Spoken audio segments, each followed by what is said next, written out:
Berbagai peristiwa unik, menarik hingga tragedi terjadi selama sepekan ini.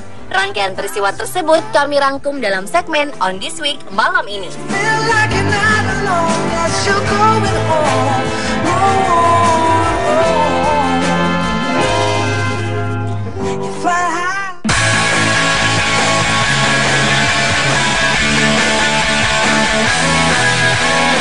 Sebuah penampakan objek terbang misterius atau UFO muncul di langit Groningen, Belanda. Jika biasanya penampakan UFO berwarna samar, kali ini ia terlihat berwarna hijau menyala. Seorang blogger bernama Harry Parton mengaku memotret penampakan tersebut saat ia mengabadikan badai di Groningen. Awalnya Parton bermaksud memotret fenomena alam itu untuk diposting dalam blog.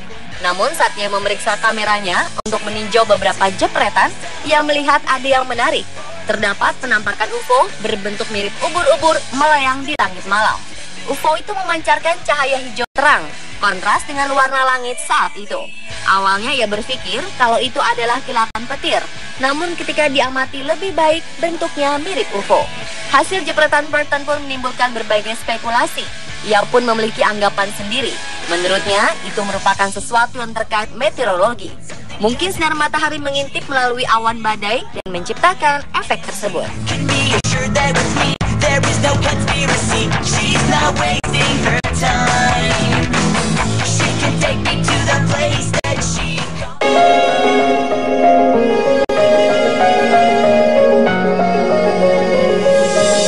Mahasiswa bernama Chris Norton menjadi bintang saat acara wisuda di kampusnya Luther College, Iowa, Amerika Serikat beberapa waktu lalu. Terlihat saat itu, tiba-tiba Chris bangkit dari kursi roda dan mampu berjalan, padahal selama ini Chris dikenal lumpuh tubuh bagian bawahnya. Meski menahan sakit, namun Chris berupaya untuk mendapatkan penghargaan dari rektor.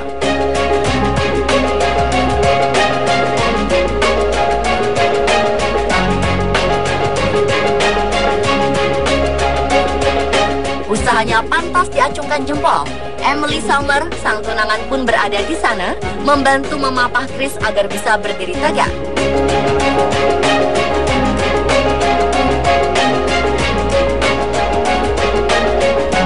Selama ini, Chris divonis mengalami kelumpuhan total dan hanya memiliki kemungkinan 3% untuk sembuh. Hal ini dikarenakan cedera patah tulang yang ia derita sejak 2010 lalu akibat bermain sepak bola.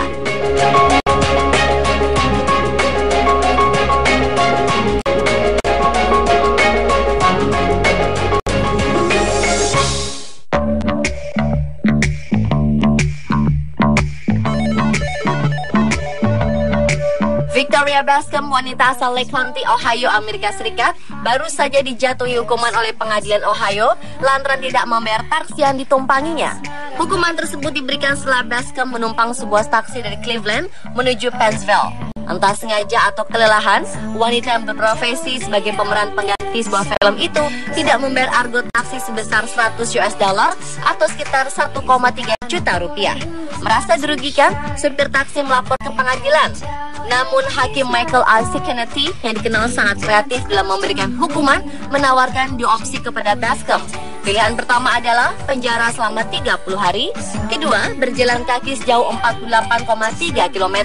Jarak itu disamakan dengan jarak tempuh taksi yang Bascom tumpangi. Bascom juga diwajibkan membayar taksi 1,3 juta dan melayani masyarakat selama 3 hari.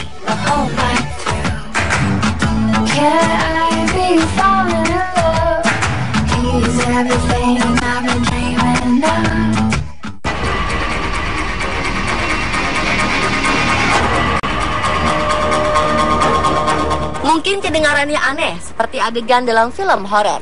Namun bagi Thomas Kennedy dan keluarganya, tembok berdarah di apartemennya merupakan kejadian nyata. Adalah putra Kennedy yang pertama kali melihat rembesan darah di dinding apartemen mereka di Oklahoma, Amerika Serikat. Awalnya Thomas mencoba membersihkannya dengan spons, namun darah tersebut kembali keluar. Kennedy pun akhirnya menghubungi polisi. Polisi kemudian melakukan pemeriksaan hingga akhirnya mendapati temuan mengerikan. Cairan berwarna merah tersebut ternyata adalah darah tetangga Thomas yang merembes di dinding apartemennya. Polisi menemukan pria yang tinggal bersebelahan dengan Thomas sudah tewas. Ia ditemukan tewas karena terjatuh dan kepalanya terbentur dinding. Sekarang keluarga Kennedy memilih untuk pindah ke unit apartemen lain.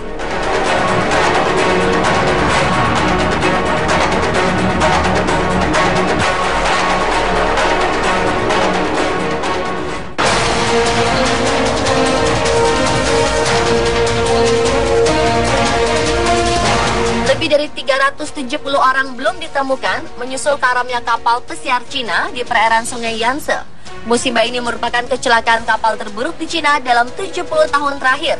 Sebelumnya pada awal tahun 1948, kapal Tiangnya meledak di Sungai Huangpu dan menewaskan lebih dari 1.000 orang. Kapal pesiar bernama Dongfang Jixing atau dalam bahasa Indonesia berarti Bintang Timur merupakan kapal pesiar bertingkat 4. Kapal tersebut mengangkut 405 penumpang asal Cina, 5 karyawan biro perjalanan, dan 47 awak. Kapal tersebut tenggelam dihantam badai pada 1 Juni lalu. Sampai berita ini dibuat, sudah ada 39 jasad yang ditemukan dan 14 orang berhasil diselamatkan termasuk sang kapten. Sedangkan sisanya masih hilang. Kapal tersebut bertolak dari kota Nanjing menuju Chongqing yang berjarak 1.500 km. Namun baru separuh jalan, kapal tersebut karam dihantam badai. Tim penyelamat tidak menyerah melakukan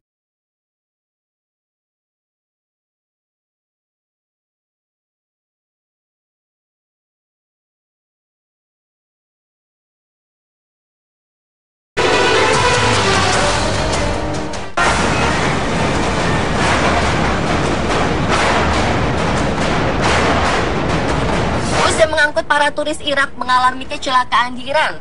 Sebanyak 25 turis Irak tewas dan 16 orang lainnya luka-luka ketika bus mereka jatuh ke dalam jurang di wilayah pegunungan Iran. Salah satu teori penyebab kecelakaan tersebut adalah rem bus yang blong, hingga supir bus tak bisa mengendalikan laju kendaraan.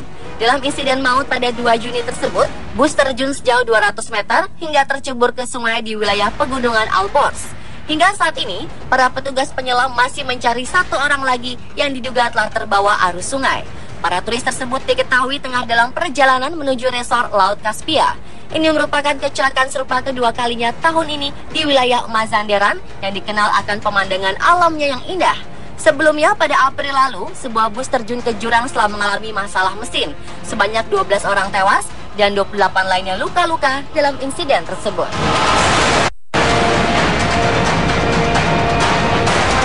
Pemirsa, itulah On This Week versi On The Spot.